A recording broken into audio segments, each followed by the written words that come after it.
Party in previous class हमने देखा था exercise number 12 of chapter number 7 alternating current. और हमने देखा था काफ़ी लेंथी एक्सरसाइज थी, बट मैंने आपको अच्छे से रिप्रेजेंट करने की ट्राई की थी और आई होप आप लोगों को काफ़ी अच्छी भी लगी होगी।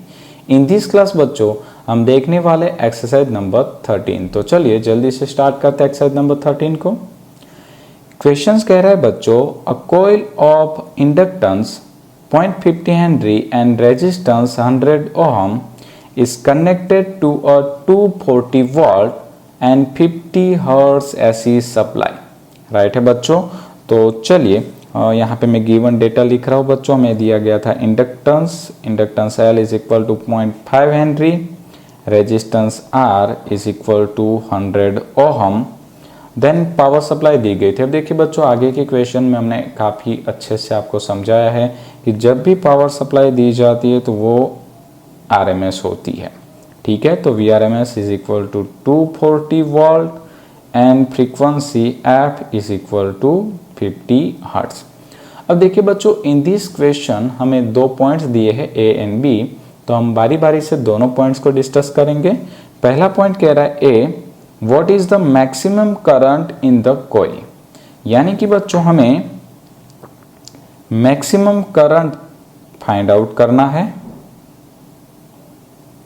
ठीक है, मैक्सिमम करंट यानी कि IM। बट देखिए IM को फाइंड आउट करने के लिए हमें VM upon mod Z formula use करना पड़ेगा। मॉड Z यानी कि इम्पीडेंस। अब इम्पीडेंस फाइंड आउट करने के लिए हमें यहाँ पे इंडक्टिव रिएक्टेंस की जरूरत होगी। तो बच्चों मैं आपको एडवाइस देता हूँ कि ऐसे क्वेश्चंस को सिंप्लीफाई करने के लिए सबसे पहले आप क्या करिए, इम्पीडेंस रिएक्टेंस फाइंड आउट कर लीजिए। इम्पीडेंस को फाइंड आउट करने के लिए इंडक्टिव रिएक्टेंस XL, बच्चों XL का फॉर्मूला होता है ओमेगा L। करेक्ट है, काफी इजी है। Omega is equal to 2 pi F into L, 2 की वैल्यू 2, पाई की वैल्यू 3.14, F हमें दिया था 50, L हमें दिया था 0.5। ठीक है, काफी इजी होगी कैलकुलेशंस।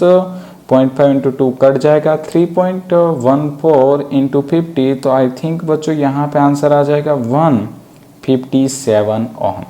ठीक है, तो ये हमने क्या कर लिया बच्चों, इंडक्टिव रिएक्टेंस फाइंड आउट कर लिया XL, उसकी वैल्यू मिल रही है 157। अब देखिए हमारा क्वेश्चन काफी इजी हो जाएगा। तो मैं यहाँ पे फॉर्मूला रख रहा हूँ बच्चों, IM is equal to VM by mod Z। अब VM हमें दिया नहीं है तो मैं यहाँ पे यूज करूंगा VRMS is equal to VM by √2। तो VM is equal to √2 into VRMS। ठीक है, डिवाइड बाय मॉड Z। अब मॉड Z का फॉर्मूला होता था √R² plus XL minus XC का whole square. But in this question बच्चों हमें XC के बारे में कुछ इंफॉर्मेशन नहीं है, यानी कि हमारी RL सर्किट है, तो मैं XC नहीं लिखूंगा, तो XL का स्क्वायर। राइट, तो चलिए यहाँ पे वैल्यू पुट करते हैं। √2 इंटू VRMS कितना था हमारा बच्चों, 240। ठीक है, डिवाइड बाय √R का स्क्वायर, R यानी 100 का स्क्वायर, XL यानी कि 157 का होल स्क्वायर।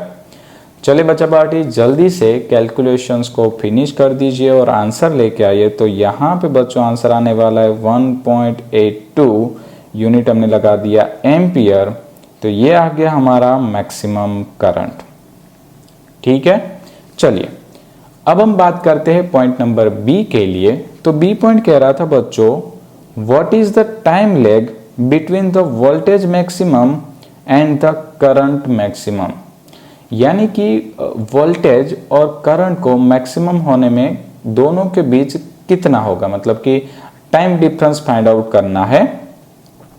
ठीक है, अब देखो बच्चों टाइम डिफरेंस फाइंड आउट कैसे करेंगे, काफी इंपॉर्टेंट है। तो सबसे पहले आप क्या कर लीजिए बच्चों, फेज डिफरेंस फाइंड आउट कर लीजिए। ठीक है, फेज डिफरेंस फाइंड आउट कर लेते हैं। तो आपको पता है फेज डिफरेंस का फॉर्मूला होता है tan phi is equal to XL minus XC by R। ये होता है फेज डिफरेंस का फॉर्मूला।